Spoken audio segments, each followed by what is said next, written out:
Então, vamos dar início agora ao nosso estudo.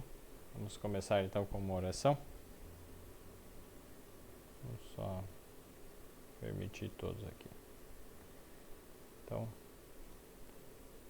oremos para iniciar.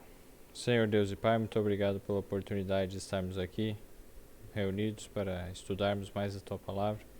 Pedimos o Teu Espírito a nos dar entendimento do que vai ser aprendido.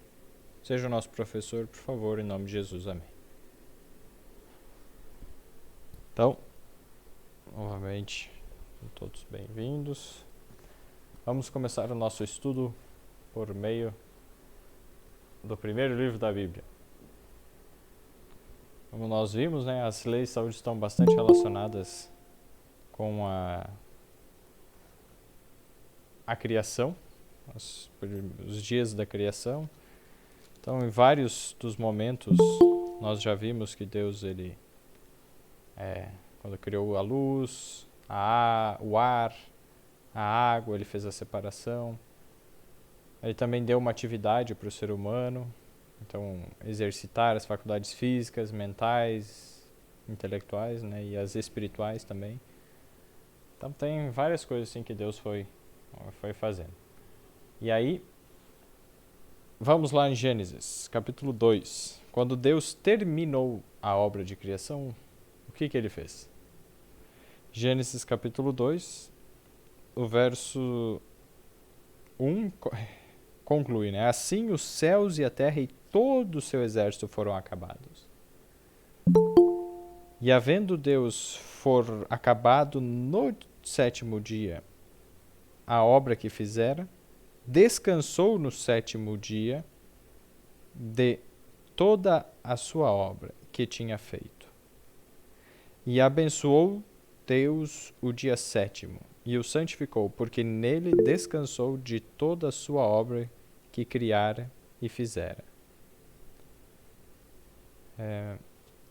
Mas pediram ali como faço para desbloquear a câmera. Não sei especificamente. Acho que é nas configurações do computador. Deixa eu ter que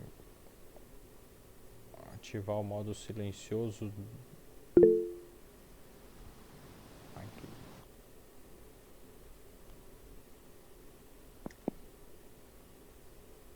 Oi, desculpa. Eu cancelei ali. Pode ativar de novo. Acho que a Aline ia falar alguma coisa. Pode falar.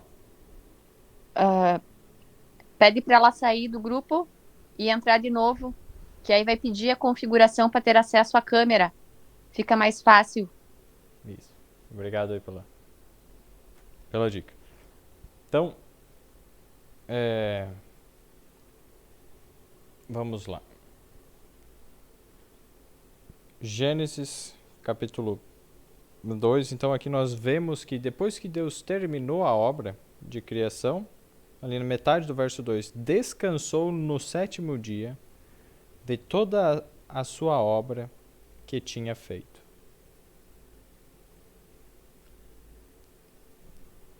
Descansou. Tem até um verso aqui que eu anotei para a gente comparar,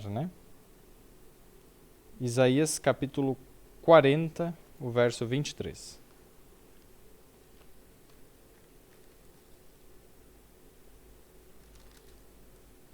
Isaías 40, verso 23.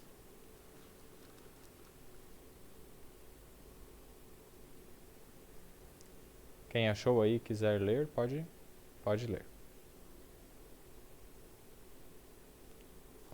Desculpa, 28, eu li errado aqui. 40, 28, faz mais sentido. Isaías 40, 28. Aí alguém, qualquer coisa eu leio aí. Se alguém quiser ler, Yasmin, ou Sônia, Tá. O próximo você lê, Eliane. E aí, quem lê? A Sônia, pode ler. Tá bom, é o 28, não é? Isso, Isaías 40, 28. Não sabes? Não ouviste que o eterno Deus, o Senhor, o Criador dos fins da eternidade, nem se cansa, nem se fadiga? não se pode esquadrinhar o seu entendimento. Isso, muito obrigado. Então ele nem se cansa nem se fatiga, o Criador. Por que ele descansou? Por que Deus descansou se ele não se cansa nem se fatiga? Agora nós temos uma resposta para isso lá no livro de 1 Pedro, capítulo 2, verso 21.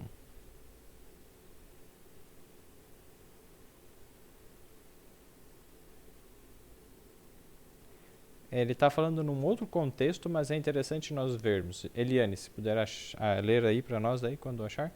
1 Pedro 2, 21.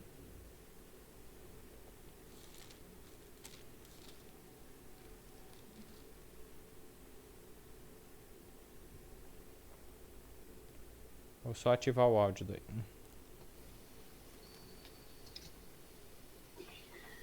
Porquanto para isto mesmo fostes chamados, pois que também Cristo sofreu em vosso lugar, deixando-vos exemplo para seguirdes os seus passos.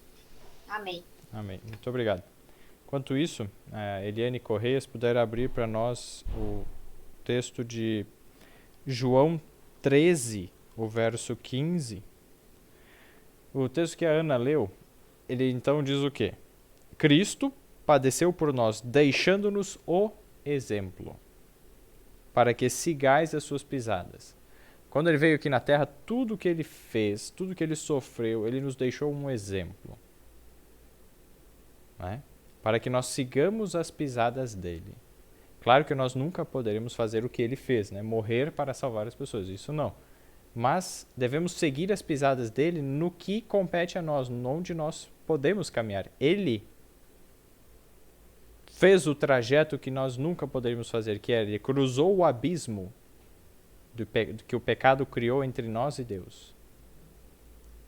Ele atravessou esse abismo e criou uma ponte nele mesmo. Ele é a ponte que liga esse abismo que foi criado entre nós e Deus, que nós ficamos sem conseguir chegar mais a Deus por causa do pecado.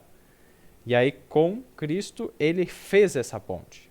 Isso é o que ele fez, só ele pode fazer. Agora, seguir as pisadas é nesse caminho que ele foi, nós seguirmos ele e andarmos sobre ele. É isso que nós devemos fazer. E agora, Eliane, João 13, 15. Porque eu vos dei o exemplo para que, como eu vos fiz, façais vós também. Muito obrigado. Então, Jesus deu o exemplo, a maneira como ele agiu com os discípulos, o que ele fez. Aqui nesse contexto, né? Ele lavou os pés dos discípulos na Santa Ceia. Então, ele está dizendo, sirva. Ele deu um exemplo do que deve ser feito. No sábado, ele curava as pessoas, ele ajudava. O sábado é o dia de descanso. É para repousar do quê? Vamos ver Êxodo, capítulo 20, o versos 8 a 11. Vou ler aqui, né? Êxodo, capítulo 20, segundo livro da Bíblia, Êxodo, o capítulo 20, o versos 8 a 11. Lembra-te do dia do sábado para o santificar. 6 dias trabalharás e farás toda a tua obra, mas o 7º dia é o sábado do Senhor teu Deus. Não farás nenhuma obra, nem tu, nem teu filho, nem a tua filha, nem o teu servo, nem a tua serva, nem o teu animal, nem o teu estrangeiro, que está dentro das tuas portas. Porque em 6 dias fez o Senhor os céus e a terra, o mar e tudo que neles há. E ao 7º dia descansou. Portanto, abençoou o Senhor o dia do sábado e o santificou. Nós devemos descansar do trabalho cotidiano, do trabalho ganha-pão, dá para se dizer. E para obter descanso físico e mental, espiritual. Mas não é um dia para ficar parado. Jesus veio demonstrar como guardar a lei. É isso que ele fez. Então o sábado deve ser um dia para não pensar em si mesmo. Como que nós sabemos isso que eu falei? O texto aqui diz que não é para trabalhar.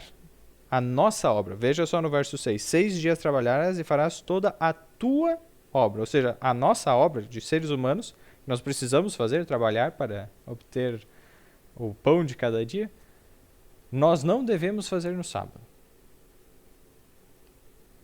Mas a obra de Deus devemos fazer no sábado? Isaías agora, capítulo 58. Esse capítulo é um dos mais importantes para nós, nos nossos dias. Isaías capítulo 58 agora. Quem quiser ler, pode se manifestar. Não todo o capítulo, né, mas os versos 13 e 14. Osana, pode ler.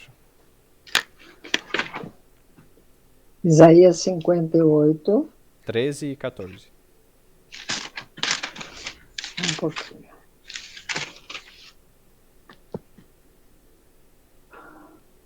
Se desviares o pé de profanar o sábado e de cuidar dos teus próprios interesses no meu santo dia, se chamares ao sábado deleitoso e santo dia do Senhor, digno de honra, e o honrares não seguindo os teus caminhos, não pretendendo fazer a tua própria vontade, nem falando palavras vãs. Então te deleitarás no Senhor. Eu te farei cavalgar sobre os altos da terra, e te sustentarei com a herança de Jacó teu pai, porque a boca do Senhor o disse. Amém. Muito obrigado. Então, desviar o pé do sábado. Se desviares o teu pé do sábado, de pisar nele, de fazer pouco caso, de fazeres a tua vontade, novamente, a tua obra lá no mandamento é que ele está explicando, né? A tua vontade. Deixar de fazer a tua vontade, né? Desviar de fazer a tua vontade no meu santo dia.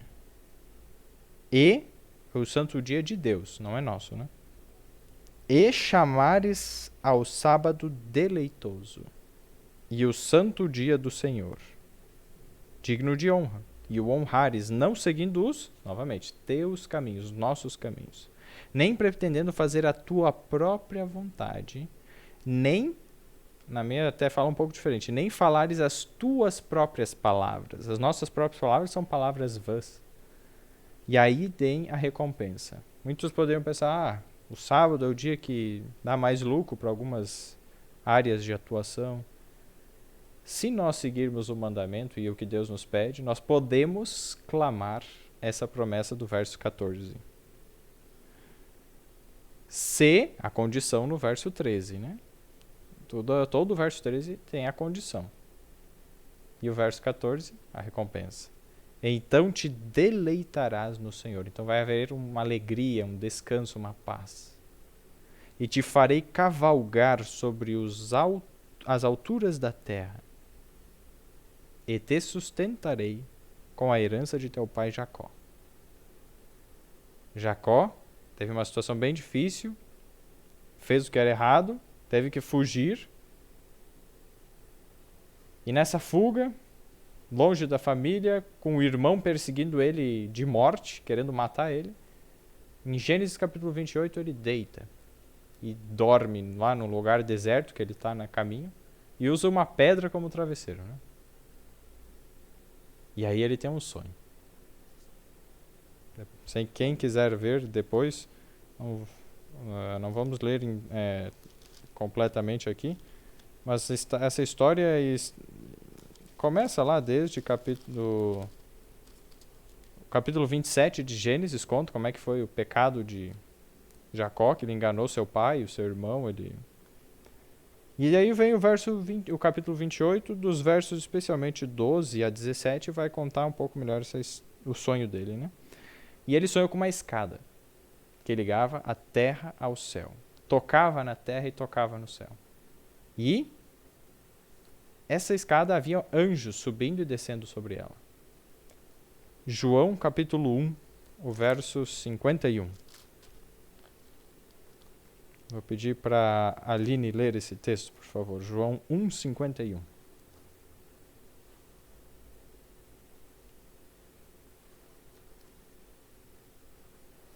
Que vai falar algo interessante. Sobre isso. Eu disse-lhe, na verdade vos digo, que daqui em diante vereis o céu aberto e os anjos de Deus subindo e descendo sobre o Filho do Homem. Muito obrigado. Então, os céus abertos e os anjos de Deus subindo e descendo sobre quem? Sobre o Filho do Homem. Mateus, capítulo 16, no verso 13, Jesus, ele fez uma pergunta aos seus discípulos: quem dizem os homens ser o Filho do Homem? Então Jesus, por seus discípulos, pergunta: quem dizem os homens ser o Filho do Homem? Quem que é esse tal do Filho do Homem? Aí o verso 14, eles disseram, Mateus 16, 14. E eles disseram, uns João o Batista, outros Elias e outros Jeremias, ou um dos profetas. Verso 15, disse-lhes ele, e vós, quem dizeis que eu sou? E aí verso 16, Simão Pedro respondendo disse, tu és o Cristo, o Filho do Deus vivo. Filho do Deus vivo, Filho de Deus, é o Cristo, Jesus Cristo, que também é chamado de Filho do Homem. Percebam que nessa situação Jesus fez uma pergunta: quem dizem ser o Filho do Homem? Se referindo a si mesmo. E depois, e vocês, quem vocês dizem que eu sou? E vós, quem dizeis que eu sou? Então Jesus, nesse texto é muito claro, ele usa os 3 termos mais frequentes nos evangelhos que Jesus se refere a si mesmo. O próprio nome dele, Jesus, Cristo, que é o Messias, o prometido. Então, Jesus. Na época eles até nem chamavam muito de Cristo, porque os judeus tinham pavor de pensar, a maioria dos judeus, os religiosos, pavor de imaginar que Jesus era o Cristo, o Messias. Mas depois esse nome ficou confirmado, porque aí não tinha mais dúvida. Mas era Jesus Cristo. E aqui era Jesus, o outro Filho de Deus e outro Filho do Homem. Jesus é Deus, um com Deus. E vejam um texto interessante, Colossenses. Quem quer ler para nós? Puder levantar a mão aí a gente... Colossenses, capítulo 1. Os versos, deixa eu ver quais versos.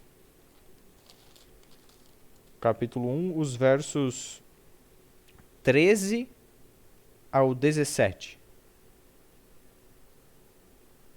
Quem quer ler? Sônia, pode ler.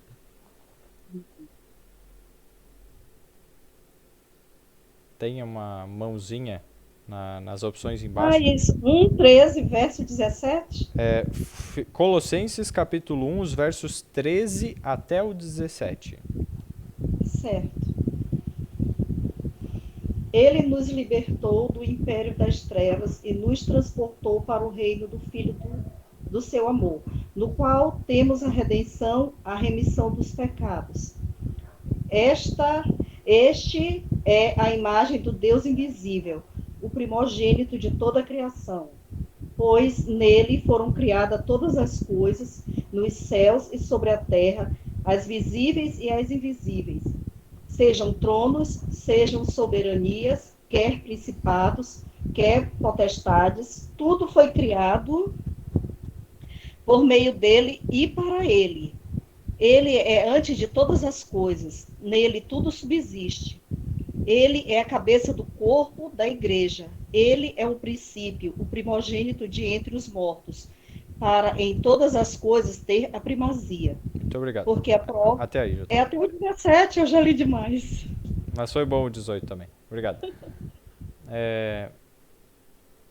Mas viu, Sheila, eu vi agora, pode mandar mensagem. As contribuições podem ser por mensagem, tá? Quem não conseguir ativar o microfone. Tá, assim, ó. Esse texto, no verso 13 e no verso 18, foi bom que a Sônia leu ali, deixam muito claro, 13 e 14, de quem que está falando. Então, na minha até chega a dizer no verso 14, logo depois de ter falado, né, o filho do seu amor, no fim do verso 13, o filho do amor de Deus. Então, o filho de Deus, do seu amor, e o verso 14, em quem temos a redenção pelo seu sangue. Tem esse detalhe a mais, né? Almeida Corrigida Fiel, recomendo a versão, né? Pelo seu sangue. Então, a redenção pelo sangue, quem que deu o seu sangue para nos redimir? Jesus, né? A remissão dos pecados. E o verso 18 diz que ele é a cabeça da igreja. Só comparar com Efésios capítulo 5, verso 23 a 32, você vai ver que Jesus é esse, né? Cabeça da igreja, é o princípio e o primogênito dentre os mortos. Deus não pode morrer, Deus não morre, mas ele, tomando sobre si a natureza humana, morre como um ser humano. Mas morre algo muito além do que nós podemos imaginar. Ele morre o castigo, né, do pecado, da morte eterna. E depois ressuscita. Na sua forma, ele ressuscita Tem uma analogia interessante que eu aprendi com o Gabriel Estevão. Jesus, antes de tudo ser criado, como esse texto diz, é isso que eu quero focar nessa noite agora. Verso 17. E ele é antes de todas as coisas. Ou seja, antes de tudo, antes de qualquer coisa existir, era ele. E o Pai e o Espírito Santo, né? Era Deus. 3 em 1.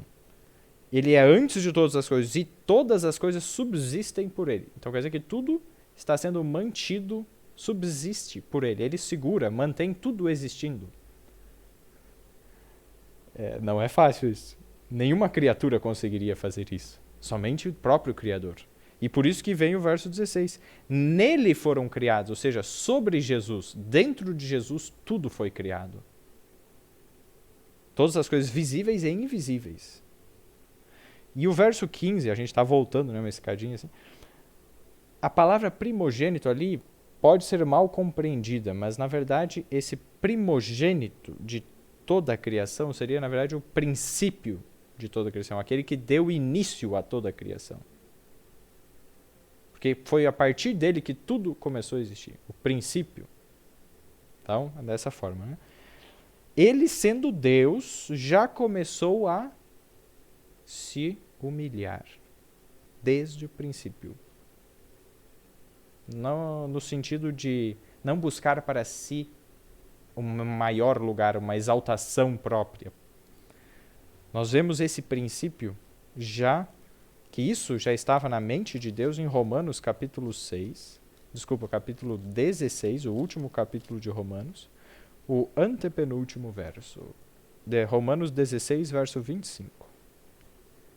Ora, aquele que é poderoso para vos confirmar segundo o meu evangelho e a pregação de Jesus Cristo, conforme a revelação do mistério que esteve desde tempos eternos esteve oculto. Então, esse mistério do amor de Cristo, né,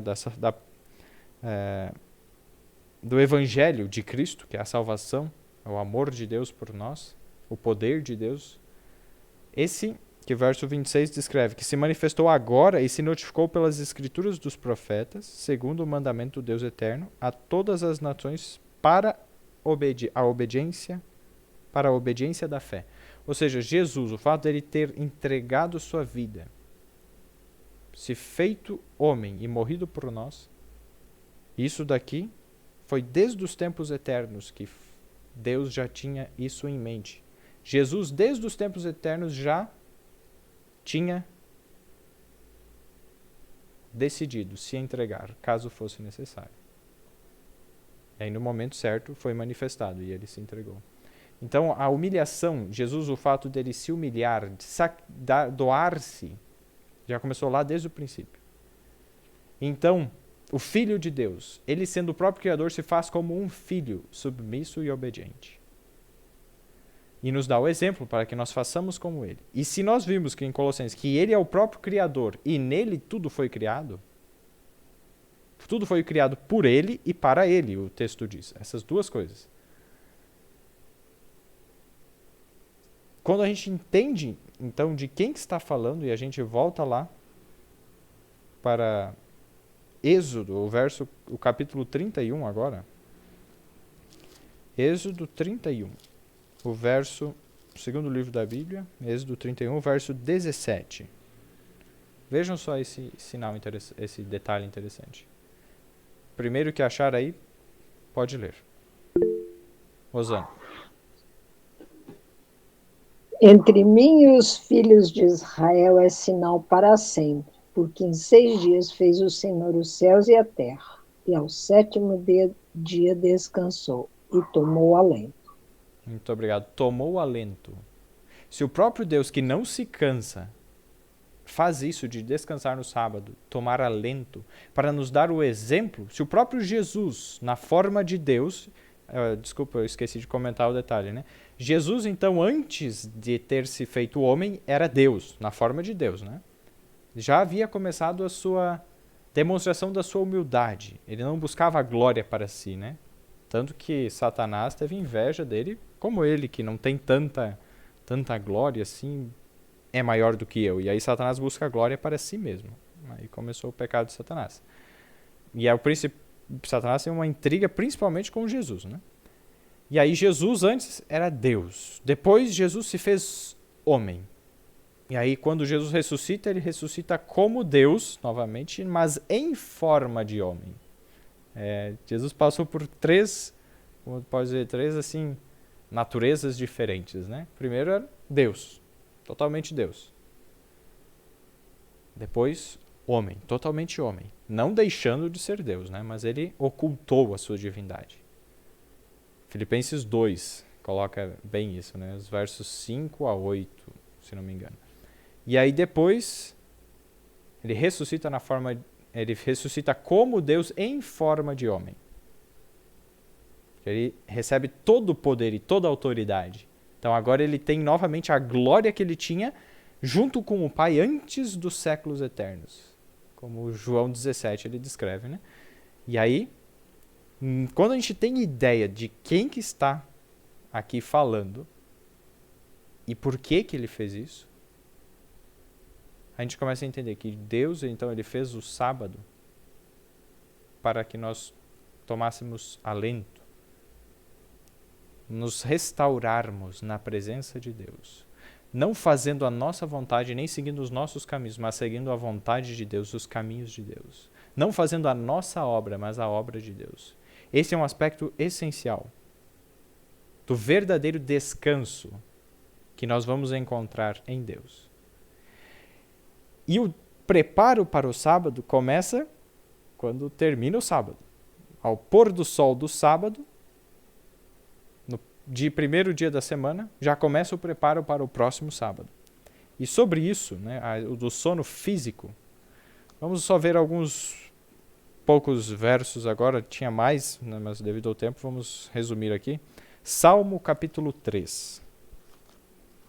Foi bom que hoje deu para mais pessoas participarem, né, que os últimos acabavam não dando para tantos participarem lendo.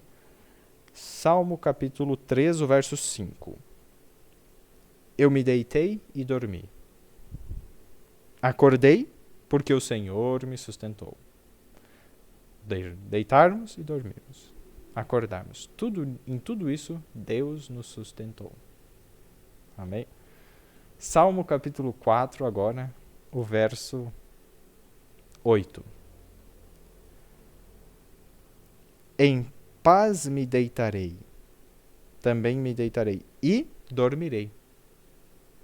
Porque só tu, Senhor, me fazes habitar em segurança. Eu gosto até da Almeida Revista Atualizada.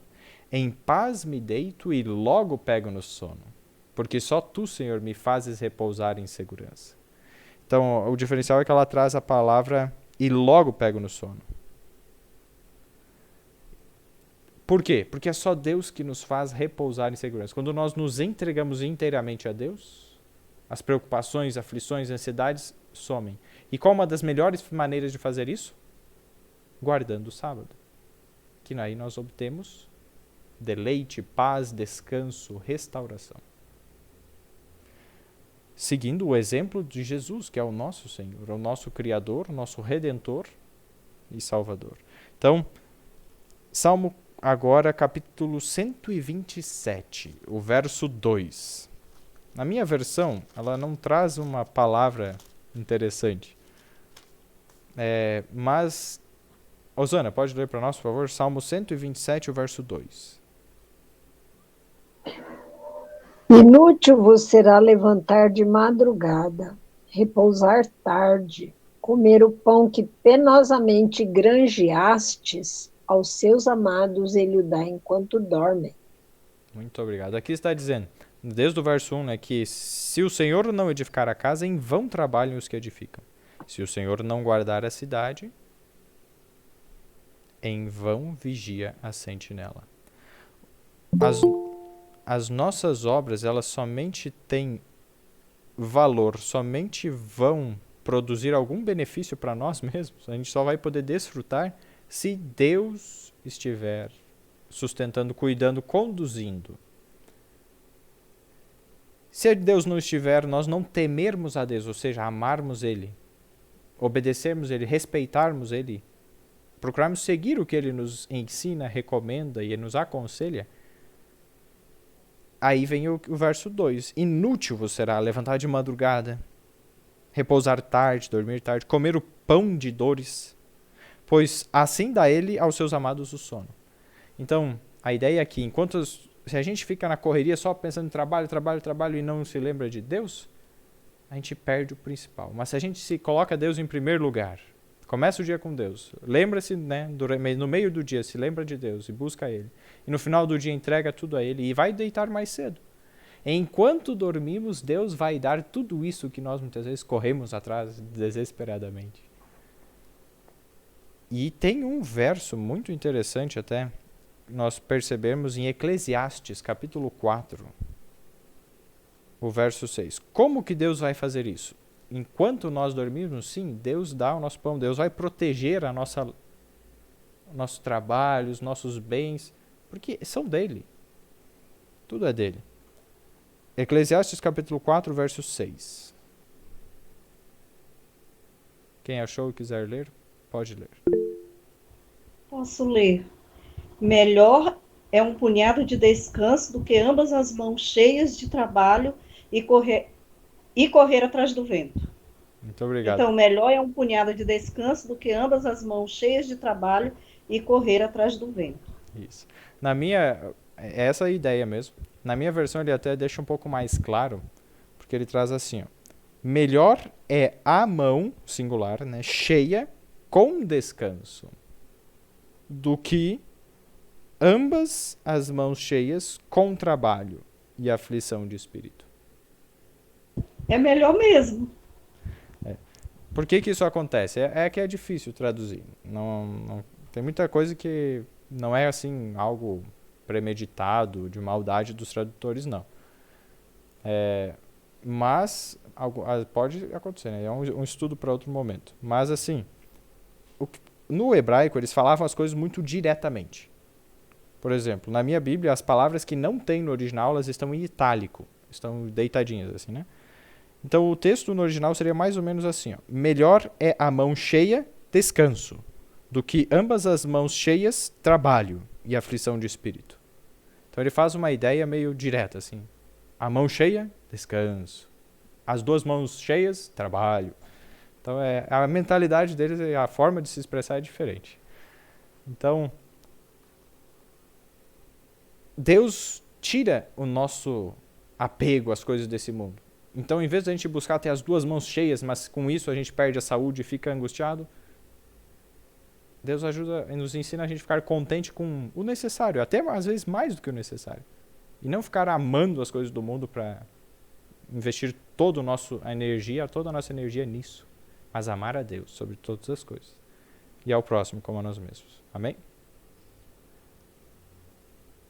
Agora é o seguinte, vamos ter uma parte importante, se Deus permitir, uma parte importante das leis de saúde. Eu vou compartilhar aqui a tela, uma janela, sexta lei de saúde, compartilhar, F5. Estão conseguindo enxergar aí? Só para confirmar, eu acho que sim. Beleza, então vamos lá. As 8 leis de saúde. Vamos hoje falar sobre o repouso. Em 1888, então, Deus orientando, né, Ellen White, como a gente já comentou, no livro Filhas de Deus, na página 141. É um hábito muito mau deixar o trabalho prolongar-se interminavelmente. Organize o trabalho e não ficará desanimado. Ela está falando um conselho para 2 jovens, né? Aqui. É mau plano ceder ao impulso. Se você vir um livro que deseja ler e sentar-se no meio do trabalho para lê-lo durante as preciosas horas do dia, quando há trabalho que precisa ser feito, então o trabalho será negligenciado. Adquira o hábito de não continuar em atividade após as 9 horas. Todas as luzes devem ser apagadas. Após as 9 horas, nada de atividade, apaga todas as luzes. Essa questão de transformar a noite em dia é um hábito deplorável e destruidor da saúde. E as muitas leituras por obreiros de atividade mental, ou seja, quem trabalha com a mente, para além da hora de dormir, são prejudiciais à saúde. Levam o sangue ao cérebro e então resultam em agitação e insônia. E o precioso sono, que deveria descansar o corpo, não vem quando é desejável. Uma das causas de insônia, então, excesso de trabalho mental no próximo horário de dormir, né? Após as 9. É necessário cuidar do corpo e estudar suas necessidades, preservando-o de uma exposição desnecessária. É pecado ser ignorante quanto a como cuidar das necessidades dessa habitação que Deus nos deu. Quem realiza trabalho mental, especialmente, deve começar a acalmar-se e não se agitar de forma alguma ao se aproximar o horário de dormir. Meditar nas coisas de Deus, orar, uma das melhores coisas a fazer, né? Nesse momento. Que o sangue seja desviado do cérebro por algum tipo de exercício, caso seja necessário. Algum tipo de exercício que não agite, como nós vimos antes. Não se agitar de forma alguma. Não é para ir na academia, sair correndo, pedalar, não. Uma caminhada leve, tranquila, algum exercício para tirar o excesso de sangue do cérebro, para os músculos, né, do corpo. Que o cérebro não seja sobrecarregado com leitura e, naturalmente, com esforço literário. Vocês, Marian e Fanny, separem 1 ou 2 horas, como lhes agradar mais, durante o dia, e não sentirão tanta fome de alimento intelectual a ponto de participarem dele nas horas da noite. Deus destinou a noite para o sono. Bem, quanto a este ponto, creio que basta. Se não formos despertados para obedecer às leis que Deus estabeleceu em nosso ser, não será necessário esperar que o Senhor opere um milagre para contrabalançar nossa prática inadequada.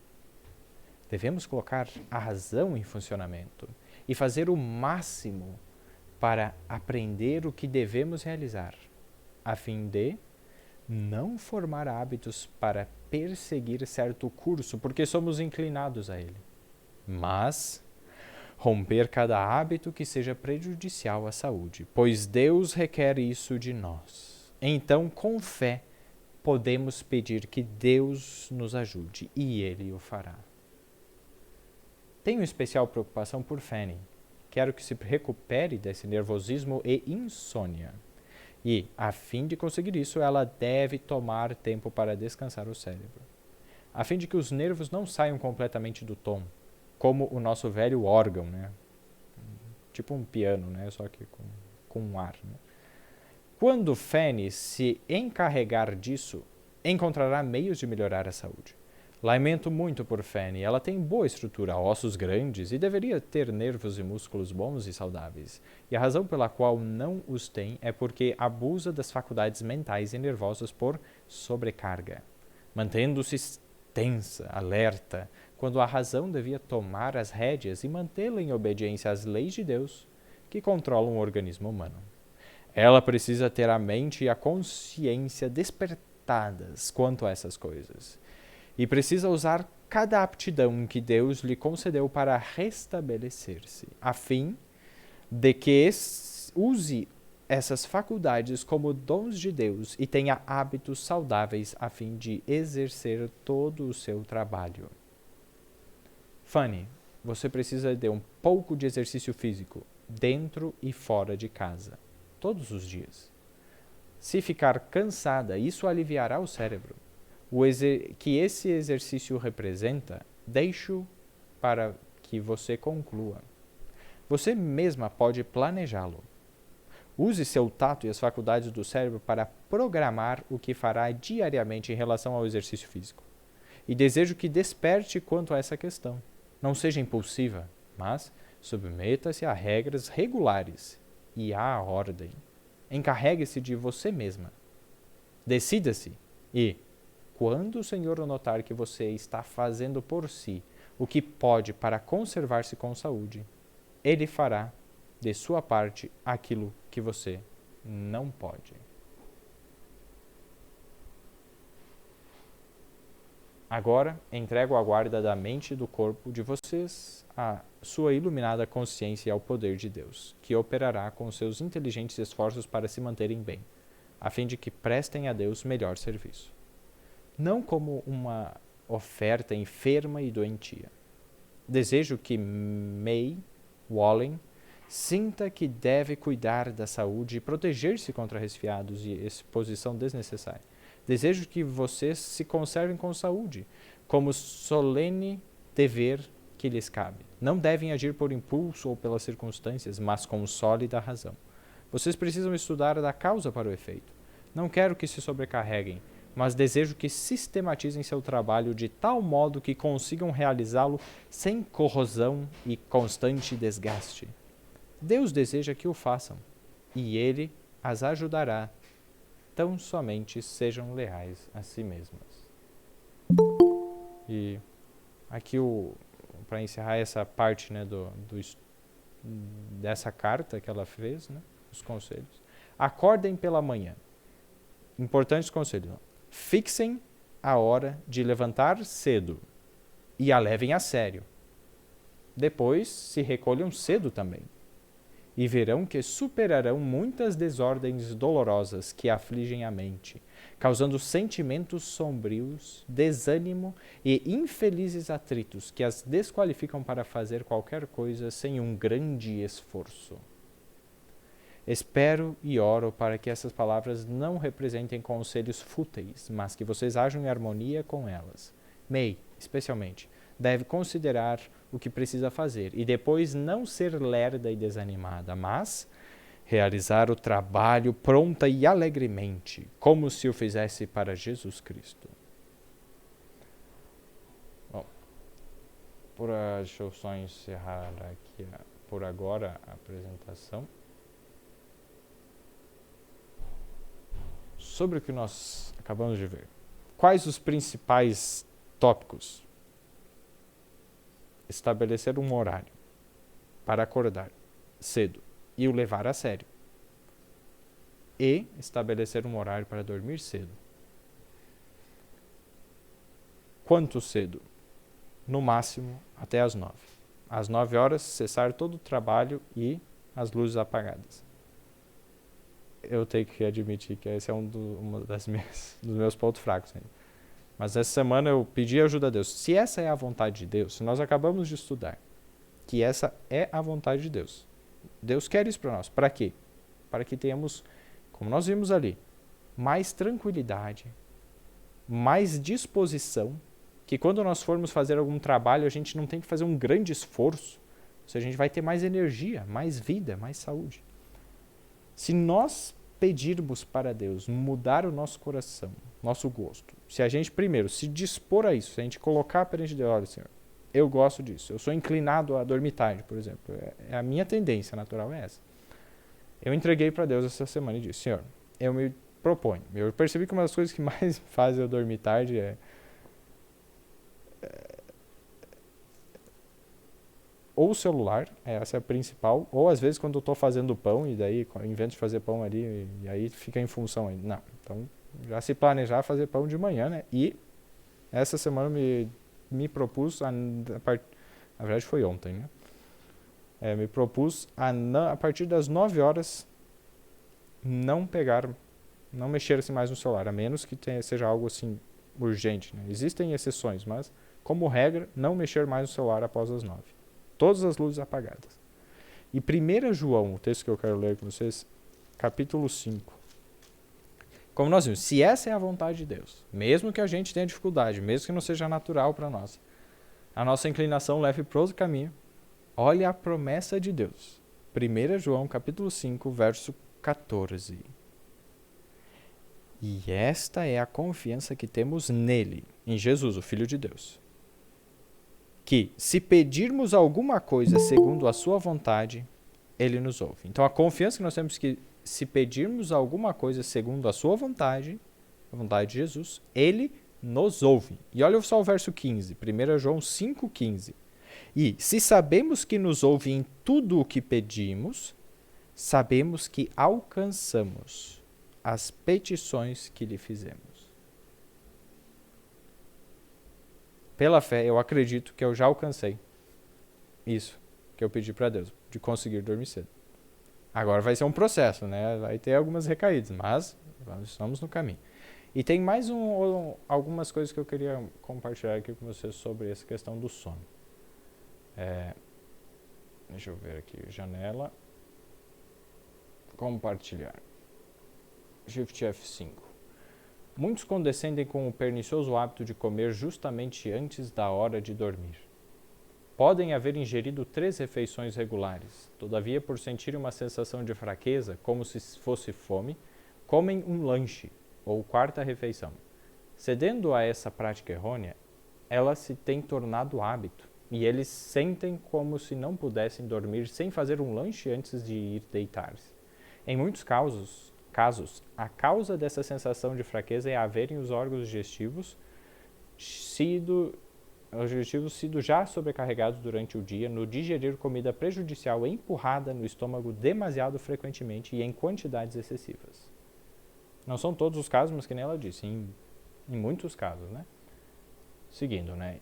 Os órgãos digestivos, assim abarrotados, ficam cansados e necessitam um período de inteiro repouso do trabalho para recuperar suas energias exauridas. Não deve nunca ser ingerida uma 2ª refeição. Esse é um preceito importante, preste atenção. Não deve nunca ser ingerida uma 2ª refeição enquanto o estômago não houver tido tempo para descansar da tarefa de digerir a anterior. Não é só terminar a digestão, tem que descansar um pouco ainda, para daí ter uma 2ª refeição. Caso se tome uma 3ª refeição, essa deve ser leve e várias horas antes de ir para a cama. Mas, por parte de muitos, o pobre estômago cansado pode queixar-se de fadiga em vão. Mais comida lhe é imposta, o que põe em movimento os órgãos digestivos para de novo executar a mesma rotina de labor durante as horas do sono. O sono dessas pessoas é geralmente perturbado com sonhos desagradáveis e pela manhã acordam não revigorados. Há uma sensação de langor e perda de apetite. Faz-se sentir falta de energia em todo o organismo. Dentro de pouco tempo, o aparelho digestivo se acha exausto, pois não tem tido tempo de repouso. Essas criaturas tornam-se infelizes dispépticas e cogitam que as deixou assim. A causa trouxe o seguro resultado. Caso esse costume seja seguido por longo tempo, a saúde ficará seriamente danificada. O sangue se torna impuro, a pele amarelada, frequentemente aparecem erupções. Ouvireis com frequência dessas pessoas queixas de dores e irritação na região do estômago. E enquanto trabalham, esse órgão fica tão cansado que eles são obrigados a desistir do serviço e repousar.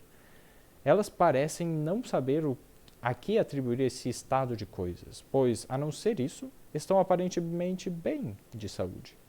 Aqueles que estão mudando de 3 refeições ao dia para 2 experimentarão a princípio sensação de fraqueza, especialmente ao tempo que estavam habituados a comer a 3ª refeição. Caso, porém, perseverarem por pouco tempo, por um pouco de tempo, 1 a 2 semanas, né, na minha experiência, essa sensação desaparecerá. Ao deitar-nos para dormir, mais um final ali um conceito importante. O estômago deve ter seu trabalho terminado para fruir repouso, da mesma maneira que as outras partes do corpo.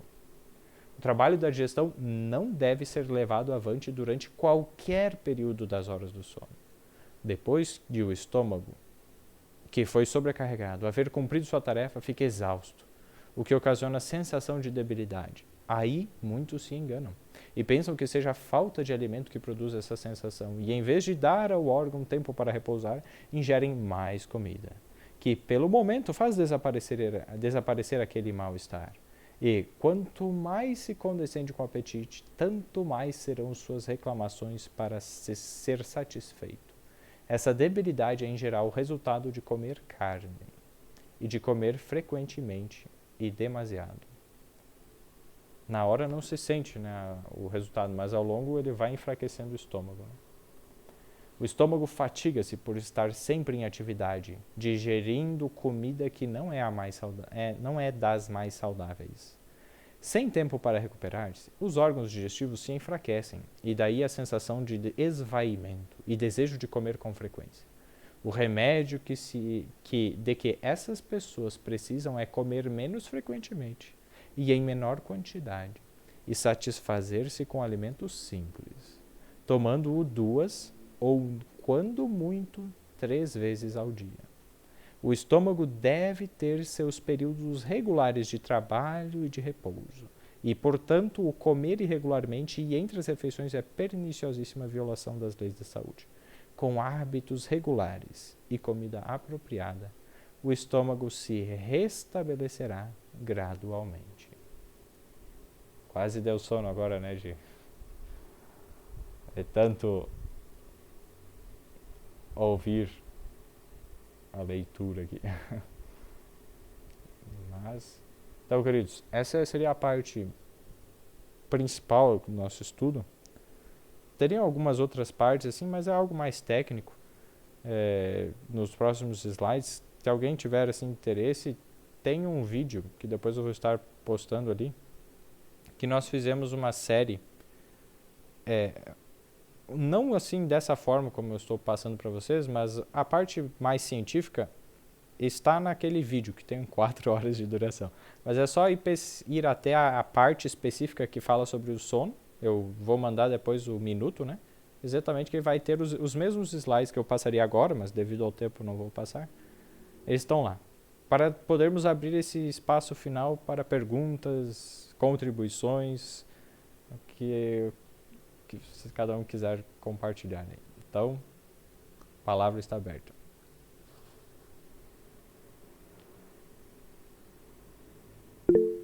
Rosana, pode falar. Interessante. Você vê como é que Deus faz as coisas, né? Nós somos regidos por 3 ciclos. Um é o circadiano, 24 horas. O outro é o Circaseptano. circaseptano. Esse é novidade. É 7 dias. Né? Como a Terra é regida por rotação e translação, um de 24 horas e outro de 365 dias, nós somos o circadiano, o circaseptano, que é o terceiro. Tem mais um.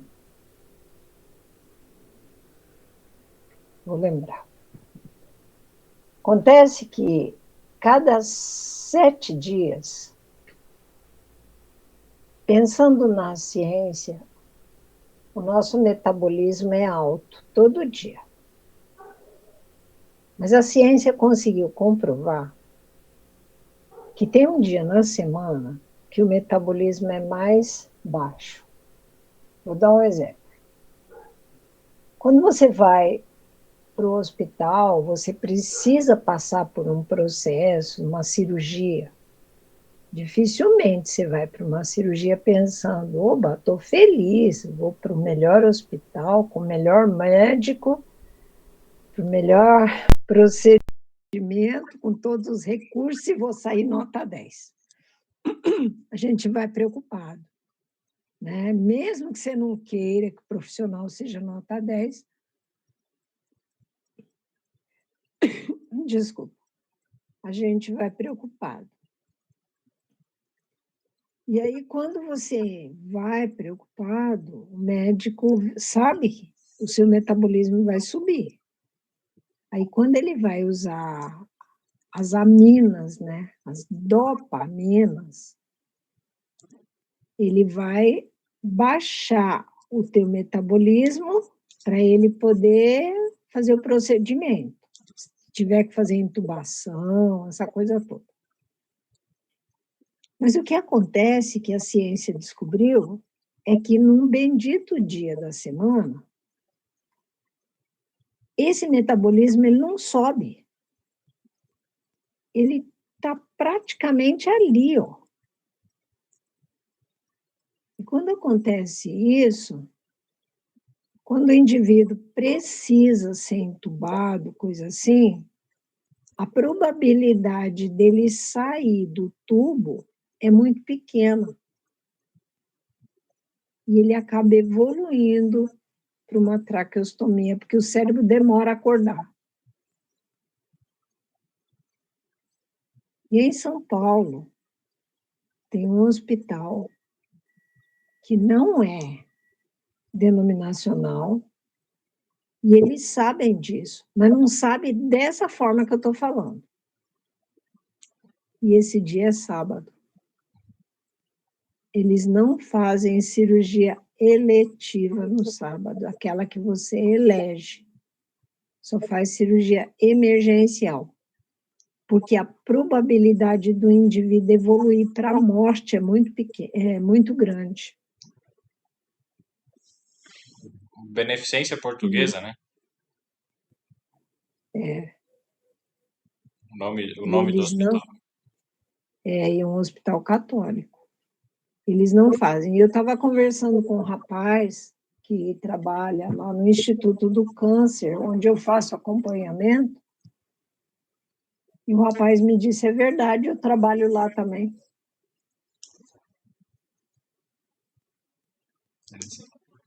E eu falei para ele, você sabia disso? Ele falou, sabia. Eu falei, e você sabe por que não faz? Ele ficou parado me olhando, eu falei, a Bíblia responde.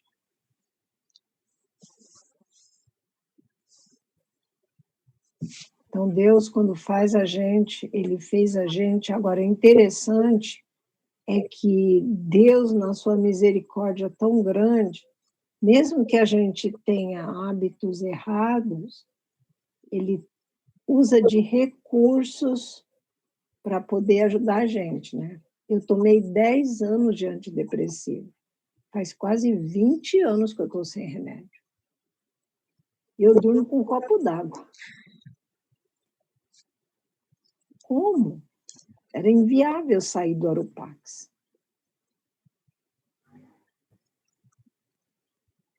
Deus tem restaurado cada dia, talvez para contar isso para vocês. Amém. Deus seja louvado, então. Seu testemunho.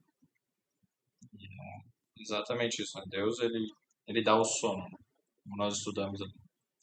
Esse é um aspecto muito importante, né?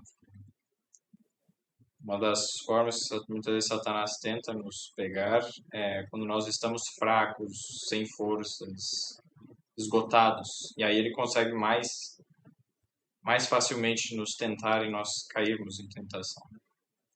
Se uma pessoa com privação do sono chega a ficar com um nível assim, de consciência, muitas vezes, que nem de um bêbado. Uhum.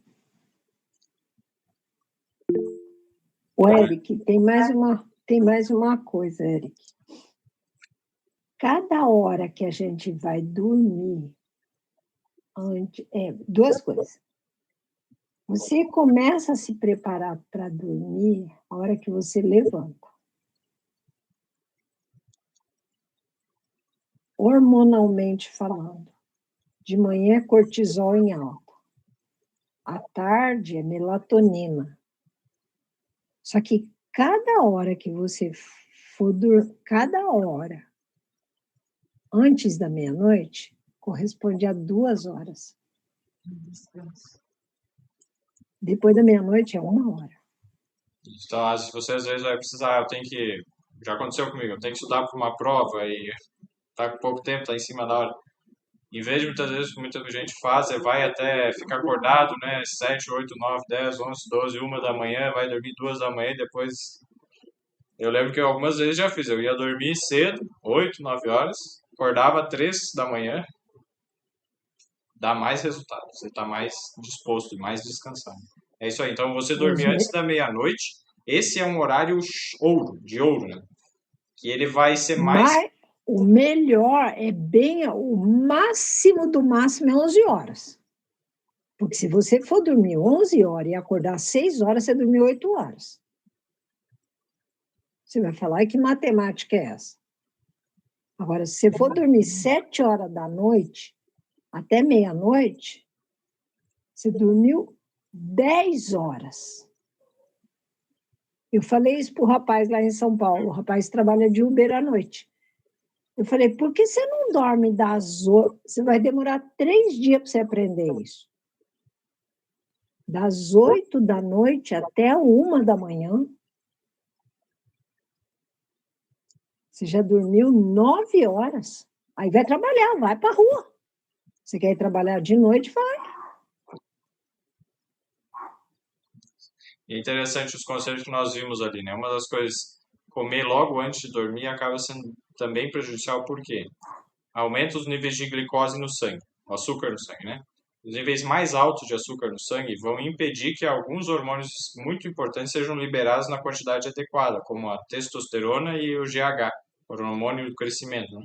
Que ajudam a ter várias funções metabólicas no corpo, parte muscular, força, disposição.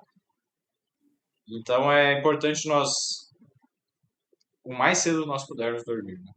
Então ali tem os conselhos. Então, ó, o horário limite, segundo o que nós lemos, inspirado por Deus, 9 horas. Esse é o horário limite. Se conseguir 8 horas, é bônus, melhor. Então, assim, é só pedir a Deus, colocar perante Deus, como a gente viu, né?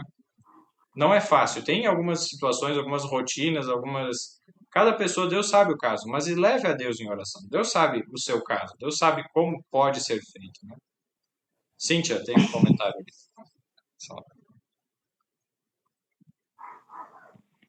Eu só queria comentar que eu tenho muito sono. Eu posso deitar 8 horas da noite, posso deitar às 9. 9 horas eu já tô com as vistas bem cansada, ardida de sono. 10 horas, então eu tô desmaiando. Mas eu tenho sono também até umas 9 e pouco, 10 horas do outro dia. Ou seja, para mim dizer que dormi bem, tô bem descansada, tô assim super bem, eu tenho que dormir em torno de umas 10, 12 horas.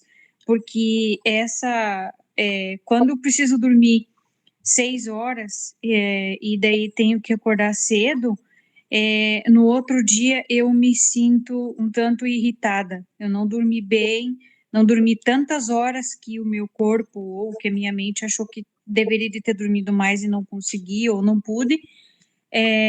Eu me sinto bem irritada. Tá faltando algo na máquina. Então, eu notei que meu organismo precisa de mais horas de sono para poder acordar assim e ficar super de bem com a vida. Interessante. Muitas vezes é falta de hormônios, né? Algum desbalanço hormonal que aí acaba... A Aline certamente tem mais experiência, né, nisso para falar. Mas às vezes é isso, meio. Aí você está precisando dormir muito mais para ter o mesmo resultado do que, digamos, se o corpo tivesse com todas essas questões hormonais, digamos, em dia, mas daria. Especialmente tem algumas vitaminas, né? Vitamina D, algumas outras coisas que influenciam bastante nesse aspecto. Algum outro comentário? Rosana tem a fila. É interessante. Porque a gente consegue dormir, o que é certo é 8 horas por noite, né? Então, é 8 horas para trabalhar, 8 horas para fazer o que tem que fazer e 8 horas para dormir. Né? Então, o que fora disso é porque o corpo, como você falou, né? Alguma coisa está errada.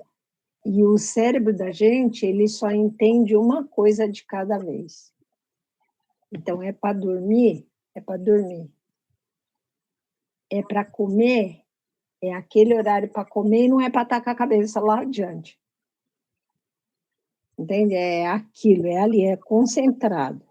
É para fazer atividade física, é ali, ó. Porque senão o corpo não entende. Eu digo que o cérebro é meio desorientado. Ele só entende uma coisa por vez, ele não entende duas. É interessante isso. E Deus fez isso de propósito, para a gente diminuir o nível de ansiedade, que é viver no futuro. A própria Bíblia E diz: aí, tudo quanto isso, fizerdes, fazei de todo o coração, como ao Senhor, e não aos homens. Ou seja, fazer de todo o coração é você colocar todo o teu pensamento naquela obra, não tentar fazendo uma coisa e pensando em outra. Veneno. e quando você não trabalha bem as emoções, você começa a produzir, você começa a fabricar a doença. A depressão é a raiva de ontem. E o Alzheimer é a raiva de anteontem. É engraçado isso. Mas você começa a trabalhar, eu trabalho, eu tenho paciente com Alzheimer. E eu vejo as coisas que ela fala, e eu vejo que é coisa mal resolvida lá atrás, ó. E ela não consegue, agora ela não consegue mais. Hoje eu vi um milagre naquela casa. Hoje eu vi Deus agindo, aquela mulher calma, coisa que eu não vejo há muito tempo. Amém. Então, assim, eu vi, assim, sabe, e a gente vai percebendo. E a moça falou para minha acompanhante que ela está conseguindo dormir de tarde. Isso era um milagre, porque ela dormia à noite, mas ela precisava descansar durante o dia. E ela não estava conseguindo, e agora ela está conseguindo junto com a medicação correta. Tem muitas coisas interessantes, né? A influência, né? Da mente, dos pensamentos tóxicos, assim, né? Pensamentos ruins aumentam muito a incidência de Alzheimer. Então, e a questão, aquele verso que eu comentei, né? Tudo quanto fizerdes, fazer de todo o coração como ao Senhor e não aos homens. Colossenses 3:23. Esse é um texto que vale a pena.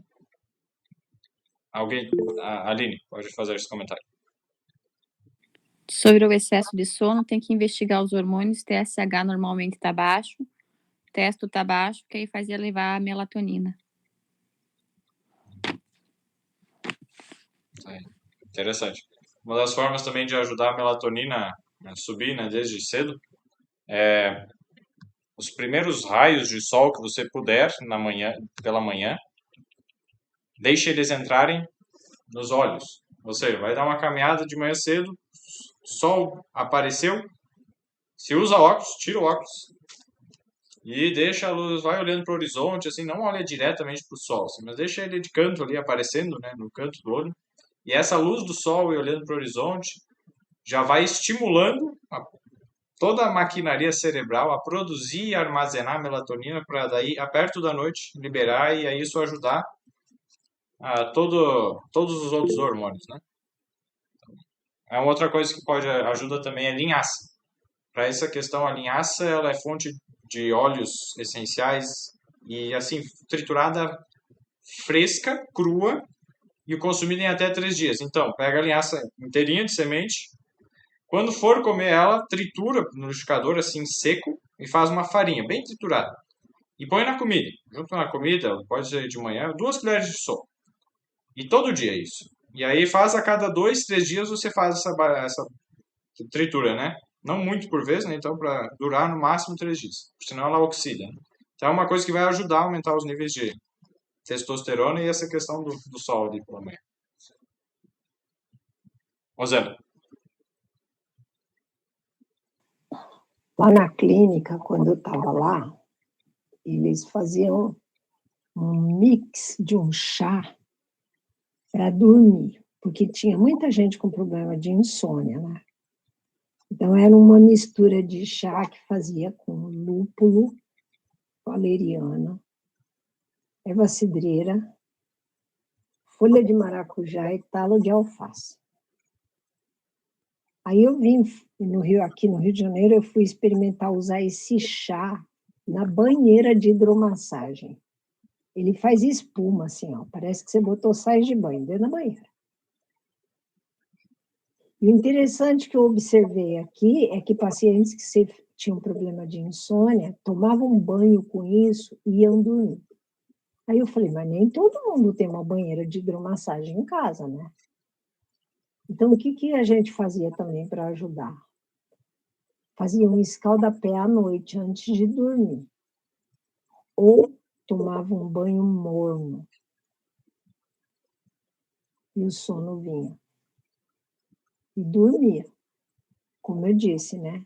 3 dias para aprender. E 3 dias para desaprender. É uma coisa impressionante. Isso aí. Se puder repetir só a receita do É chá. lúpulo. O lúpulo é o que se usa na cerveja. Ele para quebrar o mosto, né, da cerveja, quando você cheira a cerveja tem um cheiro do lúpulo. É uma flor. Lúpulo, valeriana é uma raiz, talo da alface, aquele talinho que a gente joga fora, é aquilo lá, folha de maracujá e erva cidreira. Você faz um chá disso, lembrando que folhas se usa em infusão, né? Você bota água para ferver e bota a folha lá e abafa 10 minutos. Isso chama infusão. E raiz se faz decocção. Ela cozinha 20 minutos. Então, primeiro faz a decocção e depois faz a infusão, né? Para aproveitar o princípio ativo da erva. Aí toma esse chá antes de deitar. Ele é calmante e ele age para ajudar a dormir. Ou banho morno à noite, ou escaldapé. Ou os dois juntos, né? Escalda pés com esse chá nos pés e toma o chá também. Nossa, e desmaia. Isso aí. A Romilda ia pedir a receita ou quer comentar? Deixar na descrição ali que daí é mais fácil de lembrar depois. E eu vi de uma mulher que ela viu um vídeo, mas daí é um banho mais demorado, né? Ela colocou uma gaze, amarrou, na verdade, e depois ela pegou uma máscara dessas que a gente usa de hospital e ela fez tipo uma almofadinha, pegou a outra parte e amarrou em cima do chuveiro. E então a água quente do chuveiro passava pelos chás e vinha no banho dela. Mas como daí demora demais para tomar o banho também, e a água tem que ser bem quente para que dê a infusão no chá, né? Então eu acho que não resolveria com esse chás aí. Mas é uma ideia para um chazinho mais leve. Se o banho for mais demorado, até dá para fazer. Mas se ela puder deixar na descrição ali pra gente, chás é melhor. Outra coisa, ó, o banho, todo banho quente deve terminar com um frio. Que seja ali um poucos segundos, né? Não, e começa o banho frio, não é pela cabeça, é pelo pé.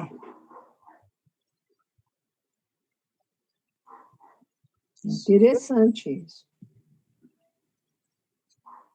Aí, quando você termina na cabeça, Você sai rápido do chuveiro e aí o corpo está quente. Porque a gente tem que lembrar sempre que o pé é a entrada da vida. Pé frio é doença na certa. E os olhos é o espelho da alma. Se o pé esfriar, a criança a gente sabe que está com dor quando você toca no pé dela. Esfriou o pé, pode saber, está doendo. Interessante. Então, queridos, sei que talvez tenha mais coisas, mas por hoje vamos encerrar para colocarmos em prática o princípio que aprendemos, né? Com a ajuda de Deus. Se Deus quiser, estarmos mais cedo indo repousar. Deus, rapidinho. Pode falar. Tem algum remédio caseiro para tosse? Tem. Então explica. Tem dois. O melhor que eu conheço tem vários, na verdade, mas eu vou deixar dois aí. O primeiro, o que é melhor, que é a orientação, inclusive, de Ellen White, Deus deu para ela, é um pouco de água num copo, uma colher de mel e algumas gotas de óleo de eucalipto. 7 gotas de óleo de eucalipto. Esse é o melhor. Talvez não tenha o óleo de eucalipto. Se tiver a folha, faz o chá da folha. Bastante folha, né? Aí, assim, toda vez que der uma tossida, tu dá um gole desse chá. Especialmente à noite, é um bom horário pra você tomar e vai deitar. Esse chá, ele ajuda. Essa mistura, né? Se for só o óleo, não precisa fazer o chá. Se, no caso, não tem isso, e continua, né? No caso, com a tosse, tem um outro que é bem simples. Cebola picada, põe no pé. Coloca um saco plástico, assim, ou em faixa, né? No pé, e com uma meia e dorme. Com a cebola em contato na sola do pé. Ajuda bastante. Então, algo mais fácil, mais simples, geralmente o pessoal tem cebola em casa. Ajuda também. Outro também tem chá de guaco, que ajuda bastante, o guaçatonga, são outros bons. Obrigado. Algum outro O comentário? Diga. Eric, tem o chá de orégano. Esse também é bom. O chá de orégano, porque a tosse pode ser digestiva ou pode ser respiratória. É verdade. Você tem que prestar atenção. Se for digestivo, o orégano resolve. Se for respiratória, também resolve. Então, vai resolver o problema. Legal. Algum outro? Chá de sabugueiro. Coloca junto com a tansagem de guaco, se tiver muco. Tanto faz se for alérgico ou se for com bacteriano. Obrigado. Sabugueiro, guaco e... Tansagem. Tansais. A tansagem, aquela que dá o pendãozinho cheio de sementinha, né? A folha, pega a folha. Isso aí. Muito obrigado aí, gente. Ó, Deus seja louvado aí por todo o conhecimento compartilhado. Muito obrigado pela presença de todos. Vamos fazer uma oração, né, para encerrarmos. Então...